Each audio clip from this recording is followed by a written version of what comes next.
Hey guys, thanks for watching. Today we're going to do a knot that can be used as a substitute knot for the FG knot.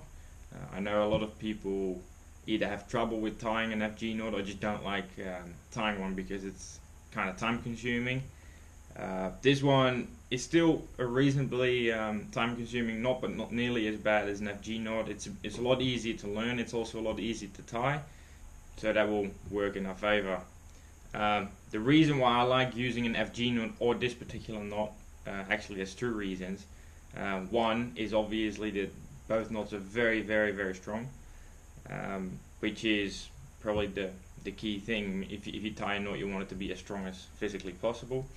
On top of that, when I lure fish, I always fish with braid and a mono or fluoro leader, and quite often that's going to be a very long leader, and I would like to be able to cast my knot through the guides.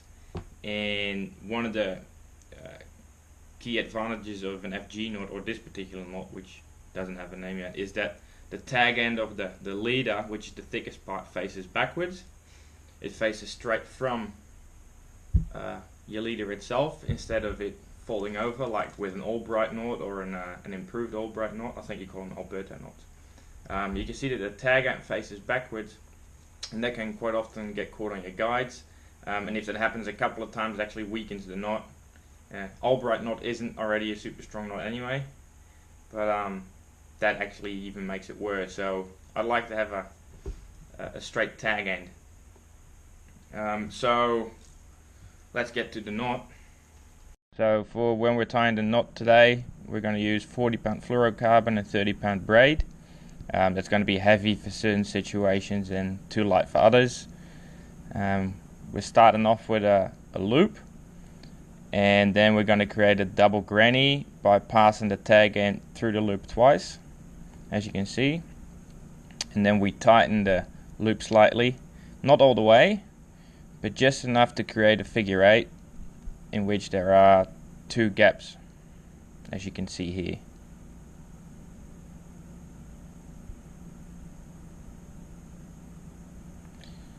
Then we grab the braid.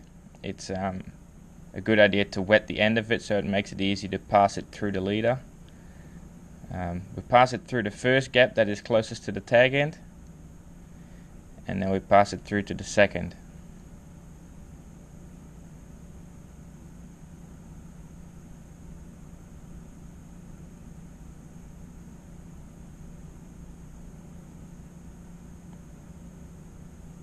Now once that's done, you want to place your index finger and your thumb right past the leader knot so that it creates a little gap like this. And that's when you can start winding your braided line over the leader.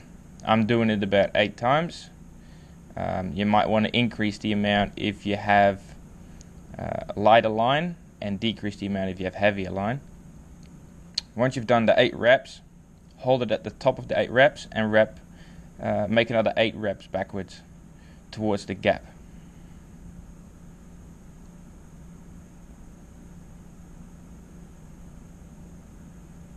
Now the coils might have reset itself a little bit, but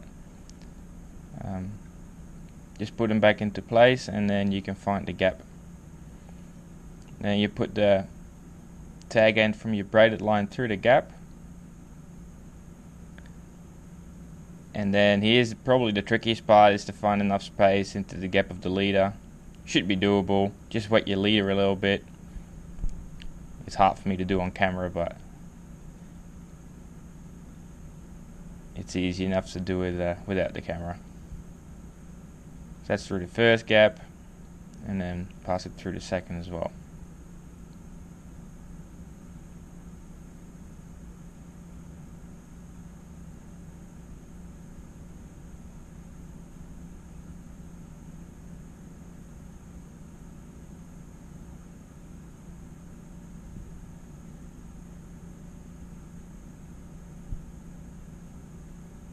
There we are. Now make sure that your braided line is aligned straight with the leader.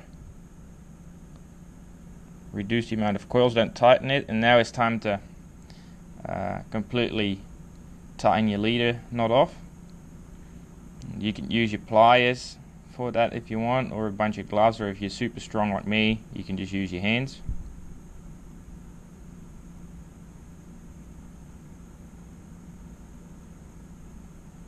And then you can tighten the braid. As you can see, that leader notch holds the braid on the leader quite nicely. Make sure that's all nice and tight.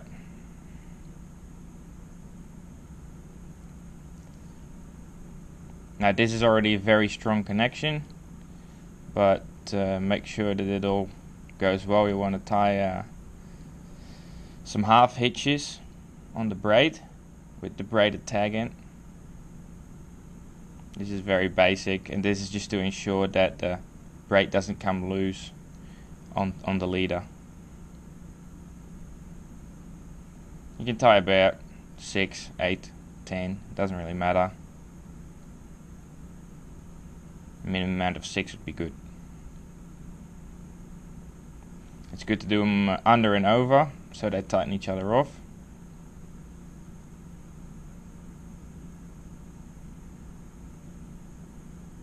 So one half hitch you go over, you finish that one off, and then you go under on the next one.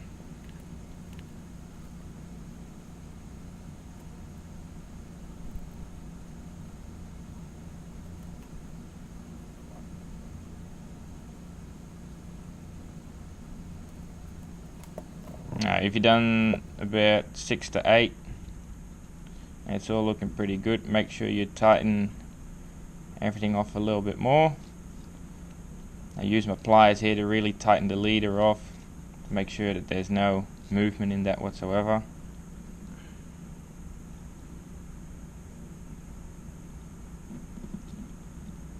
Then I'm ready to trim the tag end off. One thing I can advise here is that you leave a little bit longer of a tag end and then you burn the rest off, so you can create a nice flat part that prevents any sharp edges on your fluorocarbon leader to cut your braid. But you can do that right after you cut the tag end of the leader.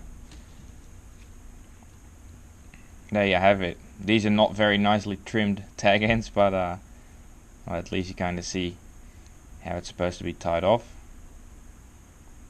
There you have it. Well, I hope you enjoyed the video, guys. If you've got any questions, please let us know, and don't forget to subscribe. Cheers.